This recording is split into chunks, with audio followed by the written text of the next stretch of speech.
Doctor Jiju, ഇതിപ്പോൾ 100 ദിവസത്തെ കർമ്മ പരിപാടി മുമ്പ് ഈ പരിപാടികൾ ഏറ്റെടുത്ത സർക്കാർ അതിലെത്രമാത്രം വിജയിച്ചിട്ടുണ്ട്? ആ റിവ്യൂ യഥാർത്ഥത്തിൽ ഗുണകരമാകുമെന്ന് തോന്നുന്നു. പുതിയൊരു 100 ദിന കർമ്മ പരിപാടി നാലാമതും ഒരു സർക്കാർ ഏറ്റെടുക്കുമ്പോൾ ആസൂത്രണ ബോർഡ് എത്രമാത്രം അതിൽ തൃപ്തരാണ്, അല്ലെങ്കിൽ നിങ്ങളുടെ വിലയിരുത്തൽ എന്താണ്? ഇതിൽ തന്നെ ഇപ്പോൾ 47 വകുപ്പിൽ മുമ്പ് പറഞ്ഞ 13,000 കോടിയുടെ പദ്ധതികൾ, അതുപോലെ തന്നെ 2.5 ലക്ഷം ഈ തൊഴിലവസരങ്ങൾ ഒക്കെയാണ് പറഞ്ഞിട്ടുള്ളത്. ആ തെരഞ്ഞെടുപ്പ്, അതുപോലെ അത് തിരഞ്ഞെടുക്കാൻ ആ തെരഞ്ഞെടുപ്പിലൂടെ പ്രഖ്യാപിച്ച കാര്യങ്ങൾ ചെയ്യാനുള്ള ഈ സർക്കാരിൻ്റെ 100 ദിവസത്തെ ശേഷി, ആസൂത്രണ ബോർഡിൻ്റെ ഒരു റിവ്യൂ എന്താണ്, വിലയിരുത്തൽ എന്താണ്?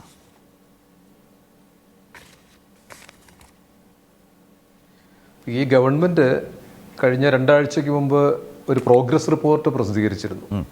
ആ പ്രോഗ്രസ് റിപ്പോർട്ടിൽ 900 കാര്യങ്ങളാണ് ചെയ്യുമെന്ന് പറഞ്ഞിരുന്നത്. അതിൻ്റെ ഇതുവരെയുള്ള പുരോഗതി, 3 വർഷത്തെ പുരോഗതി വളരെ കൃത്യമായി, വളരെ വസ്തുനിഷ്ഠമായിട്ട് അതൊരു പുസ്തക രൂപത്തിൽ പ്രസിദ്ധീകരിച്ചിട്ടുണ്ട്. ആർക്കും കാണാവുന്ന വിധത്തിൽ അത് ഓൺലൈനിൽ ലഭ്യമാണ്.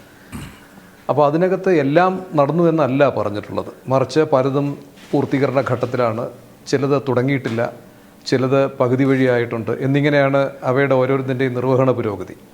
അപ്പോൾ ഈ പറഞ്ഞിരിക്കുന്ന 1070 പദ്ധതികൾ 13,013 കോടി രൂപ ചെലവഴിച്ച് നടപ്പാക്കും എന്ന് പറഞ്ഞിട്ടുള്ളവയൊക്കെ വളരെ കൃത്യമായ വിലയിരുത്തലിൻ്റെ അടിസ്ഥാനത്തിൽ അത് പൂർത്തീകരിക്കാനുള്ള സമയം കൂടി നിശ്ചയിച്ചുകൊണ്ട് തന്നെയാണ് തീരുമാനിച്ചിരിക്കുന്നത്. അപ്പോൾ അതുകൊണ്ട് തന്നെ പൂർണ്ണമായും ഈ പറഞ്ഞിട്ടുള്ള മുഴുവൻ പദ്ധതികളും നമുക്ക് പൂർത്തീകരിക്കാൻ കഴിയുക തന്നെ ചെയ്യും. അതിന് യാതൊരു സംശയവും വേണ്ട. അപ്പം ഞാൻ നേരത്തെ പറഞ്ഞിരുന്ന ചില കാര്യങ്ങളിൽ നിന്ന് തുടർച്ചയായിട്ട് ഇവിടെ നടന്ന ചർച്ചയുടെ അടിസ്ഥാനത്തിൽ ചില കാര്യങ്ങൾ കൂടി ചൂണ്ടിക്കാണിക്കാൻ ആഗ്രഹിക്കുകയാണ്. അപ്പോൾ നേരത്തെ ബഹുമാനപ്പെട്ട മന്ത്രി ഉൾപ്പെടെയുള്ളവർ കേന്ദ്ര ഗവൺമെൻറ്റിൻ്റെ വലിയ തോതിലുള്ള വിവേചനാപൂർണമായിട്ടുള്ള പ്രവർത്തനത്തെക്കുറിച്ച് പറഞ്ഞു. നമുക്ക് ലഭിക്കാനുള്ള മുഴുവൻ തുക നമുക്ക് മാത്രമല്ല മറ്റ് സംസ്ഥാനങ്ങൾക്ക് ലഭിക്കുന്നില്ല എന്നുള്ളത് പറഞ്ഞു. കേന്ദ്ര സംസ്ഥാന ബന്ധങ്ങളുടെ കാര്യത്തിൽ, പ്രത്യേകിച്ച് ധനവിഭവങ്ങൾ വിന്യസിക്കുന്ന കാര്യത്തിൽ, നമുക്ക് നൽകുന്ന കാര്യത്തിലൊക്കെയുള്ള മാറ്റങ്ങളെക്കുറിച്ചും അതിനകത്ത് കഴിഞ്ഞ സമീപകാലത്തായിട്ട് വന്നിട്ടുള്ള പ്രശ്നങ്ങളെക്കുറിച്ചുമൊക്കെ വലിയ ചർച്ചയ്ക്ക് വിധേയമാക്കേണ്ടുന്ന കാര്യങ്ങളാണ് അവയൊക്കെ.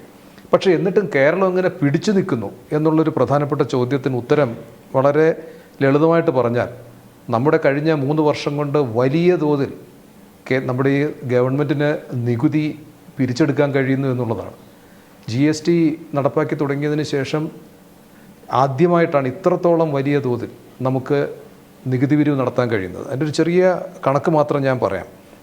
കഴിഞ്ഞ ഒരു 3 വർഷത്തിനുള്ളിൽ ഏതാണ്ട് 60% വർധനവാണ് നമുക്ക് നികുതി പിരിവിൽ ഉണ്ടാക്കാൻ കഴിഞ്ഞിട്ടുള്ളത്. 2020-21 47,000 കോടി രൂപ പിരിച്ചെടുത്ത് നമുക്കിപ്പോൾ 77,000 കോടി രൂപ പിരിക്കാൻ കഴിഞ്ഞിട്ടുണ്ട് എന്നുള്ളതാണ്. അത് നമുക്കതിൻ്റെ മുഴുവനായിട്ടുള്ള കണക്ക് വ്യക്തമാണെങ്കിൽ ഒരു കാര്യം കൂടി നമ്മൾ മനസ്സിലാക്കേണ്ടതായിട്ടുണ്ട്. നമ്മുടെ മുഴുവൻ ബജറ്റ് 1,84,000 കോടി രൂപയാണ്. 1,84,000 കോടി രൂപയിൽ നാം ബജറ്റ് പ്രഖ്യാപിക്കുമ്പോൾ അതിൽ നിന്ന് ഏതാണ്ട് 77,000 കോടി രൂപ, 80,000-ഓളം കോടി രൂപ സ്വന്തം വരുമാനത്തിൽ നിന്ന് നാം ചെലവുകൾ കണ്ടെത്താൻ വേണ്ടി നാം ലഭിക്കുന്നുണ്ട് എന്നുള്ളതാണ് ഏറ്റവും പ്രധാനപ്പെട്ട വസ്തുത.